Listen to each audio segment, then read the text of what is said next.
ଘରର କାନ୍ଥରେ ଅଶ୍ୱତଥ୍ ଗଛ ଉଠିବା ଛାତ ଉପରେ ହେଉ କିମ୍ବା ଘରର ଯେକୌଣସି କାନ୍ଥ ପାଖରେ ହେଉ ଯଦି ଅଶ୍ୱତଥ୍ ଗଛ ଉଠିଥାଏ ତାହେଲେ ଏହା କେଉଁ ପ୍ରକାରର ସଂକେତ ଆସନ୍ତୁ ଜାଣିବା ଏ ଭିଡ଼ିଓ ମାଧ୍ୟମରେ। ନମସ୍କାର, ମୁଁ ମନୋଜ ଦାସ, ସ୍ୱାଗତ ଆପଣମାନଙ୍କୁ ଆଜିକାର ଏହି ଭିଡ଼ିଓରେ। ପ୍ରଥମେ ଜାଣି ରଖନ୍ତୁ, ଯେଉଁ ଲୋକ ଅଶ୍ୱସ୍ଥ ଗଛଟିଏ ଲଗେଇକି ତାର ଲାଳନ ପାଳନ କରେ, ତାର ସମ୍ପୂର୍ଣ୍ଣ ଦାୟିତ୍ୱ ନିଏ, ସେ ଲୋକ ମୃତ୍ୟୁ ପରେ ଭଗବାନ ବିଷ୍ଣୁଙ୍କର ସାନ୍ନିଧ୍ୟ ଲାଭ କରେ।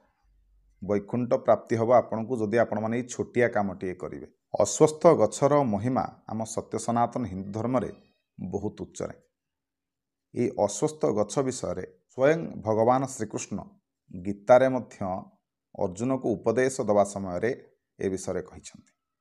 ଭଗବାନ ଶ୍ରୀକୃଷ୍ଣ ଶ୍ରୀମଦ୍ ଭଗବତ ଗୀତାରେ କହିଛନ୍ତି, ଅଶ୍ୱସ୍ଥ ସର୍ବବୃକ୍ଷାଣାଂ ଦେବର୍ଷୀଣାଂ ନାରଦଂ ଗନ୍ଧର୍ବାଣାଂ ଚିତ୍ରରଥ ସିଦ୍ଧିନାଂ କପିଳୋ ମୁନି।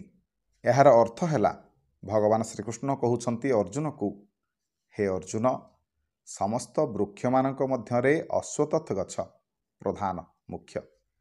ସମସ୍ତ ଦେବଋଷିମାନଙ୍କ ମଧ୍ୟରେ ନାରଦ ହେଉଛନ୍ତି ମୁଖ୍ୟ ବା ପ୍ରମୁଖ।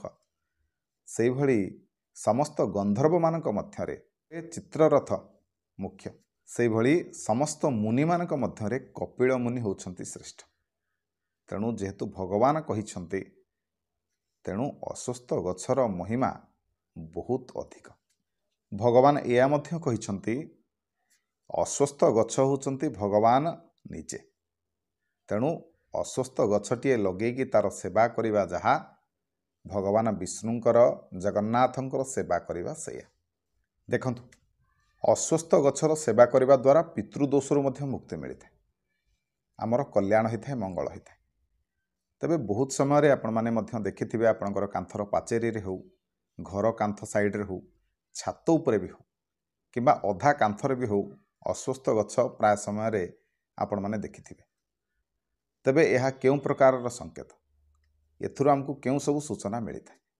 ତେବେ ଏଭଳି ସୂଚନା ଯଦି ଆପଣଙ୍କୁ ମିଳିଥାଏ, ଏଭଳି ସଂକେତ ଆପଣଙ୍କୁ ମିଳେ, ତାହେଲେ ଜାଣି ରଖନ୍ତୁ, ହୁଏତ ଆପଣଙ୍କର ପିତୃଦୋଷ ରହିଛି।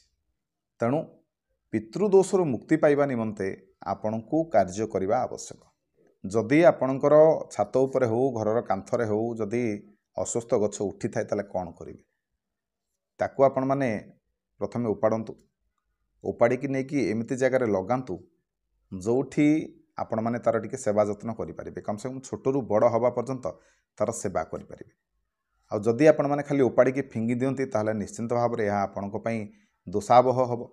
ତେଣୁ ଆପଣମାନେ ତାକୁ ଉପାଡ଼ିକି ଗୋଟେ ଠିକ୍ ଜାଗାରେ ଲଗାନ୍ତୁ ଏବଂ ଉପାଡ଼ିବା ସମୟରେ ପ୍ରଥମେ କ'ଣ କରିବେ, ଗୋଟେ କଞ୍ଚା ଲେମ୍ବୁ ଆଉ କଞ୍ଚା ଲଙ୍କା ନେଇକି ଯିବେ, ସେଇଠି ରଖିବେ।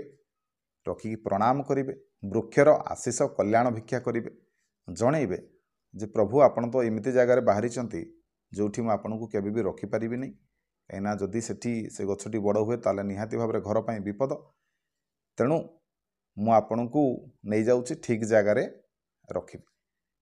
ଏହା କହିକି ପ୍ରଣାମ କରିକି ଆପଣମାନେ ସେ ଗଛକୁ ନେଇ ଆସନ୍ତୁ, ଠିକ୍ ଜାଗାରେ ତାକୁ ଲଗାନ୍ତୁ, ତା'ର ସେବା ଯତ୍ନ କରନ୍ତୁ।